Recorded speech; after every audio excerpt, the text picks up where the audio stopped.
नमस्कार मंडळी, मी सुनील. आपण पाहत आहात सुनील न्यूज.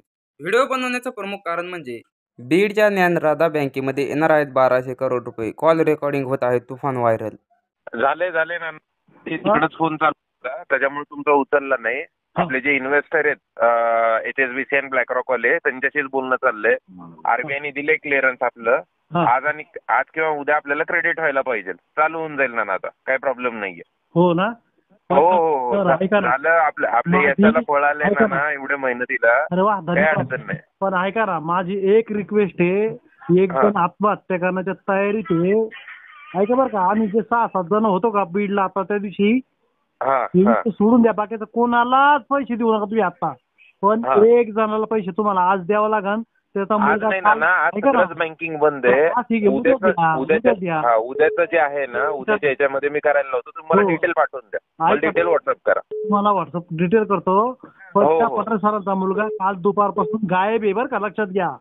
नाही तुम्ही मला डिटेल पाठवा ना, मी करून घ्यायला लावतो. मला डिटेल पाठवा. ती 7 लाखाचा चेक आहे ना, त्याचा तेवढा एक पास करा. बाकीच्या 2-5 जणांना देऊ नका तुम्ही उद्या वाटलं पैसे. बरं ठीक आहे ना, तुम्ही मला ते पाठवून द्या, मला पाठवून द्या. एक मिनिट, हे आमचे मित्र काय म्हणतात बघा. नाही ना ऐका ना, मी फोन उचला नाही ह्याच्यासाठी, कारण की त्यांचे कंटिन्यू कॉल येईल. त्यांचा कॉल मला मिस करता येईल. ऐका ना अश्विन सर, मी एक 5 मिनिटं वेळ घेतो.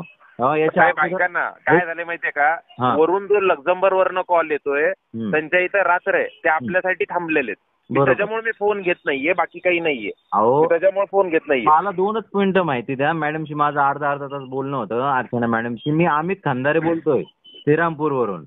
हा सर बोला ना. गेल्या 6 महिन्यापासून ज्ञानराधा बँक आहे ना, मीच हँडल करतोय. तर असं तर प्रश्न असा आहे माझा, की तुमचं पेमेंट किती अमाऊंट मध्ये येतंय आणि कशा पद्धतीने येतंय, कुठल्या कंपनी. मॅडम पण मला ब्लॅक रॉक कंपनीचं म्हटलंय, तर ते ब्लॅक रॉक आणि HSBC थ्रू पेमेंट यायले सर. इन्व्हेस्टमेंट हा आहे, ही स्टेक इन्व्हेस्टमेंट डायल्युशन आहे, आणि त्याच्यातनं हे पेमेंट रिलीज झालेलं आहे. आरबीआय मध्ये काही 2 कन्सर्न होते आपले, त्याच्यामुळे ते पेमेंट होल्डवर गेलं. आज त्यांनी रात्री त्यांना नोटिंग हे ते सगळं क्लिअर झाली, तर ते त्यांनी रात्री क्लिअरन्स दिलेलं आहे. त्यांनी आज आपल्याला त्यांनी इन्स्ट्रुमेंट दिलेलं आहे, वायर इन्स्ट्रुमेंट म्हणतात त्याला. तुमचं हे पेमेंट कुठे ग्रुपवर रिफ्लेक्ट झालेलं आहे, डिस्बर्स झालेलं आहे का याच्यावर ज्ञानराधाच्या अकाउंटवर तुम्ही घेताय आता? सर हे पेमेंट जे आहे हे ग्रुपवर इक्विटी म्हणून येतंय. त्याच्यामध्ये हायब्रिड मॉडेल मध्ये डिस्ट्रीब्युट हे केलेलं आहे. तर ही इक्विटी सुरेश कुटेच्या नावाने येणार, साहेबांच्या नावाने. हे फंड आपण कुठेही देऊ शकतो, कुठेही युटिलाइज करू शकतो. तुम्ही तो रिसिव्हर कोड म्हणत होते, आता तुम्हाला गव्हर्नमेंटची आरबीआयची परमिशन लागेल का, की तुम्हाला हा फंड कुठे ग्रुप मधून ज्ञानराधा मल्टीसेट मध्ये कसा वापर करायचा? अहो सर, इन्व्हेस्टमेंट आहे ही, इन्व्हेस्टमेंट आहे. इन्व्हेस्टमेंट म्हणजे काय असती, 100 रुपयाची कुटे साहेबाची इन्व्हेस्टमेंट होती. बरोबर. 100 रुपयाच्या इन्व्हेस्टमेंट मधनं कुटे साहेबांनी स्वतःचा मालकी हक्क 30 रुपयाचा देऊन टाकला. बरोबर. 30 रुपये हे, एक मिनिट ऐकून घ्या माझं, एक मिनिट ऐकून घ्या सर. कुटे ग्रुपचं जी बिलॉंगिंग होती त्याच्यामधलं 30 रुपये ही कुटे साहेबांनी मालकी हक्क त्यांचा सोडला. 30 रुपये हे इंडिव्हिज्युअल कुटे साहेबाला आले. मग 30 रुपये हे आल्यानंतर साहेब कुठं वापरतेत किंवा त्याचं युटिलायझेशन कुठं करायचंय हे त्याच्यावर आहे. आरबीआय वर काही संबंध नाहीये किंवा इन्व्हेस्टरवर काही संबंध नाहीये. त्याला स्टेक डायल्युशन आणि हायब्रिड मॉडेल म्हणते त्याला. बरोबर. हा, हे सगळं क्लिअरन्स जे आहे हे मागच्या 27 तारखेला आपल्याला फंड येऊन पडलेला आहे. अच्छा. पहिला फंड 1250 कोटीचा आणि दुसरा फंड 750 कोटीचा 6 तारखेला दिला. मग 1250 आले का सर?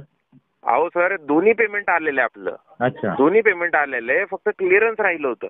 अच्छा. मग आता तुम्ही जे NFT आरटीजीएस जे चालू करणार, कुठे ग्रुप मधनं करणार का ज्ञानराधातनं करणार? ज्ञानराधामधनच होणार सर, ते ज्ञानराधामधनच होणार. तुम्ही जो कुठे ग्रुप मध्ये आलेला जो फंड आहे, ती इक्विटी तुम्ही डायल्यूट केलेली, जे तुम्ही टेक ओव्हर केलेला आहे, तो फंड कुठेही वापरू शकतो, कुठेही वापरू शकतो. मग तुम्ही ते नाही ट्रान्सफर केले का त्या अकाउंट मधून या खात्यात आले? सर, आपल्या अकाउंटला आज क्रेडिट होतील ते. आरबीआयने त्यांना काल इन्स्ट्रुमेंट दिले संध्याकाळी. आता आज आरबीआय बंद आहे, पण फॉरेक्स जो आहे, फॉरेक्स आपण फॉरेक्स मधनं पेमेंट क्लिअर होतं. फॉरेक्सचा जो आहे, फॉरेक्सला आपण क्लिअरन्स साठी दिलेलं आहे. फॉरेक्स आज क्लिअर करेल किंवा उद्या क्लिअर करेल, जसं क्लिअर करेल ते. फॉरेन करन्सी इंडियन करन्सी मध्ये कन्वर्ट झालेली आहे का?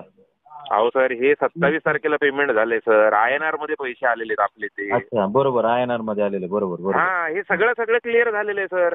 एवढा मोठा फंड रेस करतोय आपण, ह्या गोष्टी कसं लक्षात येणार नाही सर आपल्या? नाही बरोबर सगळं झालेलं आहे सर. मी फोन याच्यासाठी रिकामा ठेवतोय, त्यांचा कॉल येतोय, मी त्याच्यामुळे मी फोन रिकामा ठेवतोय, बाकी काही नाही.